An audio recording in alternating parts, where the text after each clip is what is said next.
சரி, இந்த கன்னி ராசி, கன்னி லக்னத்தை சேர்ந்தவங்க ரொம்ப திட்டம் போடுறாங்க படிக்கும்போது. அது மாதிரி திட்டம் போட்டு வாழ்க்கை இப்படி அமைச்சுக்கணும்னு நினைக்கிறாங்க. ஆனா வாழ்க்கைக்கு அமைஞ்ச வாட்டி அது பாத்தீங்கன்னா, இவங்க திட்டம் பூரா தவிடுபடி ஆயிடுது அப்படின்னு சொல்றீங்க.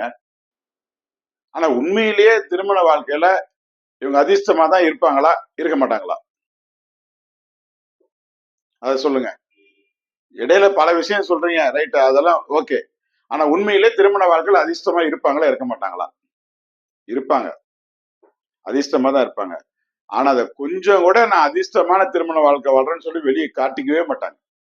இது இவங்களுடைய குணம். இவங்க திருமணத்தை விரும்பி திருமணம் பண்ணணும்னு நினைச்சுக்குவாங்களா? நாமளே திருமணம் செஞ்சுக்கணும்னு விருப்பம் அதிகமா உள்ளவங்களா? இல்ல. அதுல ரொம்ப பிகு பண்ணிக்குவாங்க. இவங்களுடைய உறவினர்களும், பெற்றோர்களும், உற்றார்களும், சுற்றார்களும் அதிகம் வற்புறுத்தணும் இவங்கள.